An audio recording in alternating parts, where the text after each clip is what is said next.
Bonjour à tous et bienvenue sur Spidernet TV.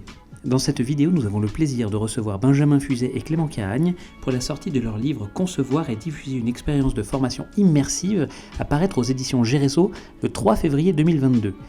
Messieurs, merci d'être avec nous et je vais commencer par vous proposer de vous présenter. Alors moi c'est Benjamin Fuzet, je suis issu d'une formation de scénariste multimédia interactif.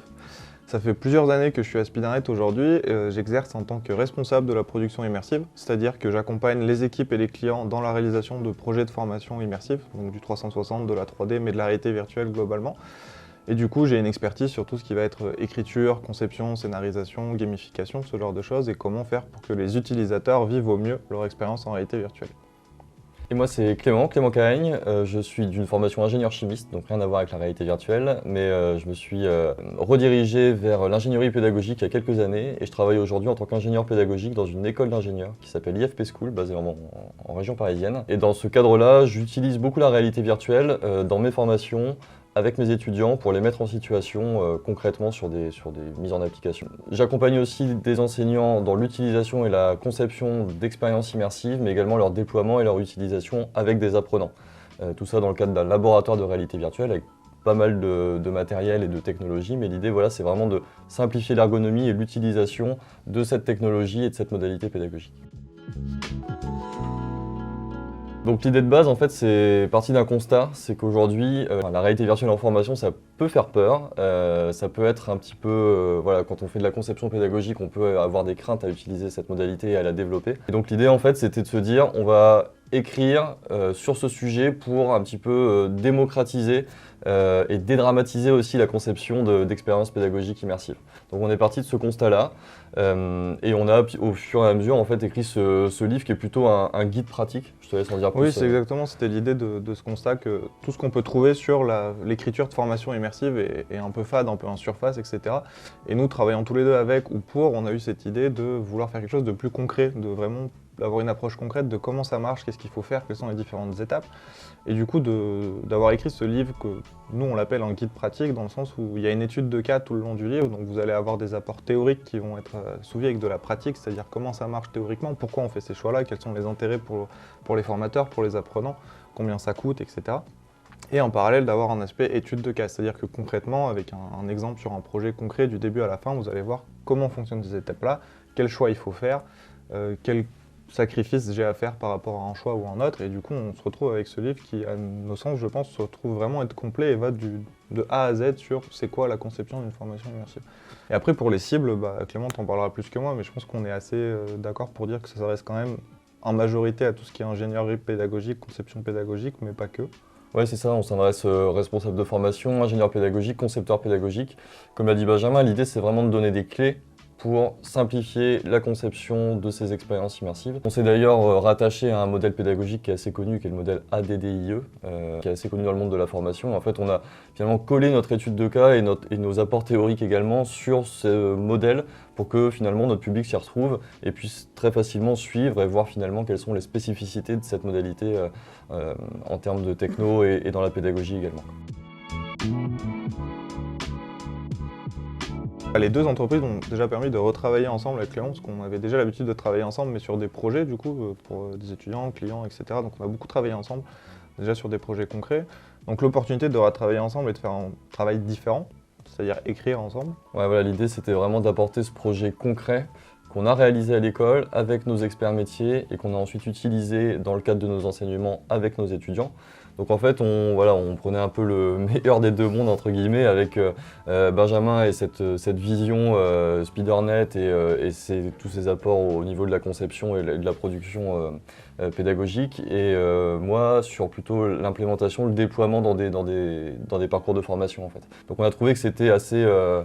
voilà, ça se défendait entre guillemets de travailler ensemble pour pouvoir faire quelque chose qui soit très complet et qui couvre finalement toute la suite logique du déploiement et de la conception d'un projet pédagogique immersif. Non, c'est ultra bien complété à ce niveau-là sur ce que tu viens de dire. Entièrement d'accord. Mettre sur papier, c'est aussi une forme de légitimité. Ça veut dire que ce qu'on a écrit a du sens et concret, peut apporter des choses aux gens. Donc premièrement, il y a ça. Et puis après, l'aspect pratique du livre en tant que manuel.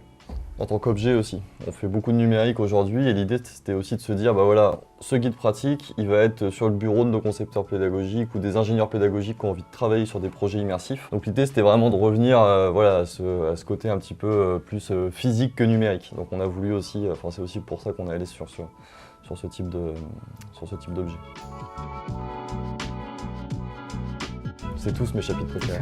Alors le premier chapitre sur l'analyse du besoin, parce que je sais que j'embête beaucoup mes experts métiers avec qui je travaille sur ça, et notamment sur est-ce que j'ai vraiment besoin de réalité virtuelle. Donc on s'est posé avec Benjamin pour bien écrire ce chapitre, parce que c'est vraiment important quand on est ingénieur pédagogique ou responsable de formation de se poser la question, est-ce que pour répondre à mon besoin de formation, pour atteindre les objectifs pédagogiques que j'ai fixés, j'ai besoin de la réalité virtuelle? Ou est-ce que finalement je ne peux pas le faire avec d'autres médias, d'autres modalités pédagogiques qui vont être moins chères, moins complexes à déployer, moins complexes à développer? Oui, et dans mon cas, c'est marrant parce que moi, c'est le dernier chapitre, c'est celui sur le déploiement et l'utilisation de l'expérience immersive, qui traite du coup l'avant, le pendant et l'après une séquence de formation immersive, donc avec des apprenants qui ont des casques, etc.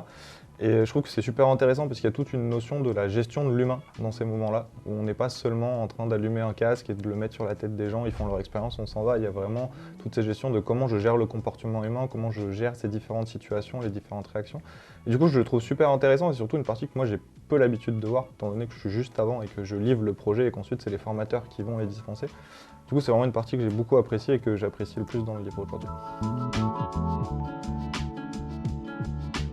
Bon, je pense qu'on est tous les deux d'accord pour se dire qu'il faut se lancer. En fait, faut pas se dire oh là là, encore une techno qui va être compliquée, il va falloir gérer des caméras, des logiciels, des casques, des manettes.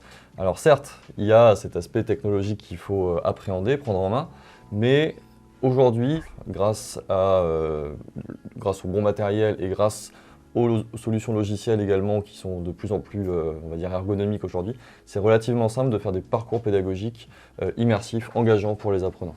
Et honnêtement, le résultat à la fin, quand je vois mes étudiants qui sont dans le labo de réalité virtuelle et qui ressortent d'un casque, je me dis ok, on a réussi à les engager, les motiver et je pense qu'on a réussi finalement aussi à aller un peu plus loin dans la formation. C'est ça, la valeur ajoutée perçue par les apprenants d'une formation immersive vaut largement le petit investissement en tant que concepteur ou ingénieur pédagogique que vous aurez à faire. Je le vois souvent quand je sors de formation sur de l'écriture, sur de la conception, où les gens qui ont l'habitude de faire des modules traditionnels, de faire de la formation, ont un peu peur, appréhendent ça de façon un peu bizarre, un peu qu'est-ce que ça va être, pourquoi ça me paraît compliqué, etc. Et à la fin, ils sortent toujours la même chose des formations, c'est « Ah, en fait, j'en connais déjà beaucoup, la moitié des choses que j'ai appris aujourd'hui, c'est des choses que je connaissais déjà. » Et du coup, ils se retrouvent dans une position où ils sont ultra motivés à faire parce qu'ils se rendent compte que c'est des choses qu'ils connaissent et qu'ils vont maîtriser et qu'il y a seulement quelques tips et quelques bonnes pratiques à maîtriser qui vont vraiment faire la différence par rapport à un module traditionnel, mais que l'aspect gestion du matériel, des casques, etc., en fait, c'est presque anecdotique dans ce que ça peut apporter au final pour les apprenants et pour la formation en général.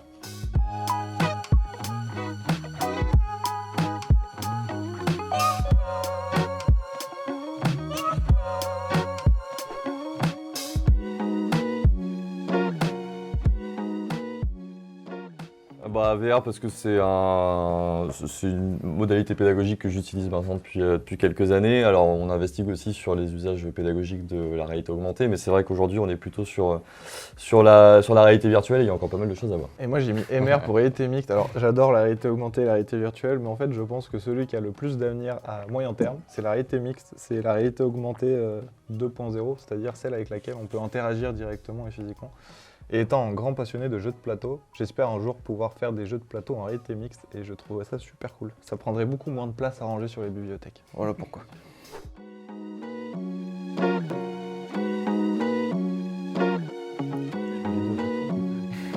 C'est la première fois que je mets les deux. Ouais, MR c'est un peu le mix des deux oui, quand même. Oui, non mais les deux parce que pour le coup en fait je trouve ça un peu dommage de se limiter à un seul sujet et que je pense que chaque support a des modalités qui lui sont propres et qui vont permettre d'apprécier un sujet de formation de façon différente et du coup de cibler plus facilement les objectifs de la formation. Après je comprends Clément avec le casque parce que c'est toujours plus amusant de faire ça. Et plus immersif. Et plus immersif. Exactement, c'était pour ça que j'ai mis casque en avant, exactement. C'est vraiment pour ce côté immersion et tous les avantages que ça peut amener, mais je te rejoins, c'est vrai, sur tout dépend de l'usage finalement.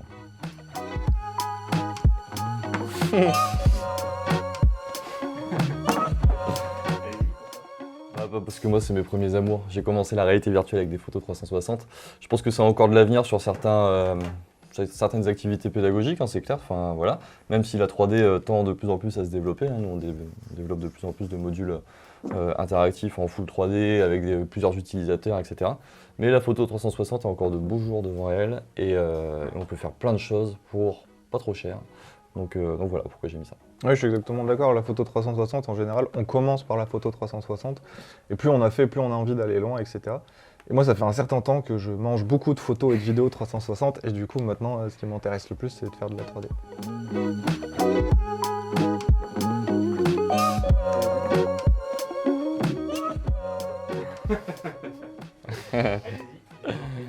Ouais, pas maintenant. Je pense que tu veux dire qu'on n'est pas encore dans l'adoption de la techno, mais pas encore. Mais c'est une techno d'avenir quand même. Je pense que quand on voit les gros comptes qui investissent des millions là-dedans, je me dis qu'il y a quand même forcément des usages qu'on va découvrir, qui sont liés, pas forcément d'ailleurs à la formation, mais aussi au travail collaboratif, à plein de choses. Donc je pense que c'est une révolution, je pense qu'on est encore au début. Donc là, on est sur un pic de waouh, c'est génial ce truc, ou alors tout l'inverse. Mais en tout cas, ça génère quelque chose chez les gens. Voir comment ça va se développer dans les prochaines années, ça va être super intéressant. Non, je suis clairement d'accord avec ce que tu dis, c'est cette idée qu'il y a clairement un avenir. Ça peut clairement changer beaucoup de choses, plus que sur la formation, mais sur les relations entre humains, etc. Enfin, vraiment aller très très loin, surtout avec ce qu'on vit depuis ces dernières années avec le confinement où chacun est chez soi. Le métaverse pourrait changer beaucoup de choses. Ouais. C'est juste qu'on en entend beaucoup à cause de Facebook, Meta, de toutes ces grosses boîtes qui se jettent là-dedans. C'est juste que la technologie n'est pas vraiment prête encore. Enfin, ça dépend dans quel sens vous entendez métaverse, mais oui, il y a de l'avenir. Clairement, ça va pouvoir changer beaucoup de choses, mais pas tout de suite. Bientôt. Commencez par faire de la photo 360.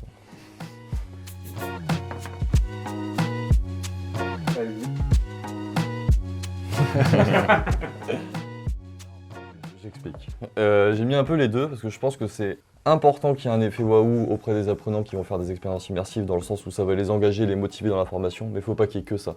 Si on fait des expériences immersives pour donner un casque à une personne et qu'elle se dise juste waouh mais que ça atteint zéro objectif, l'intérêt il est nul. Donc je pense qu'il faut un peu d'effet waouh mais qu'il soit bien dosé. Oui, je suis d'accord. En fait, moi j'ai du mal avec le terme effet waouh parce que souvent on va penser qu'il y a seulement l'effet waouh qui prime. C'est show-off. Et le côté designer qui est en moi, où il faut que le fonctionnel soit au-dessus de tout, que ça soit performant, fluide, etc. Souvent, on est confronté à je veux de l'effet waouh, mais sans comprendre que derrière l'apprenant, pour lui, c'est toute l'utilisation qui est en jeu. Et souvent, un module qui est fonctionnel, utilisable et agréable à utiliser, c'est de l'effet waouh, sans passer par des feux d'artifice et compagnie. Alors, sortie du livre prévu début février, son petit nom c'est Concevoir et diffuser une expérience de formation immersive et ça a été édité par J-Réseau. Et vous pourrez trouver le livre dans toutes les librairies, que ce soit en ligne ou en physique. Et si vous avez des questions sur le livre ou que vous voulez en savoir plus ou discuter avec nous, je vous invite à nous contacter directement sur les différents réseaux sociaux. Et puis on prendra un plaisir à vous répondre. Voilà.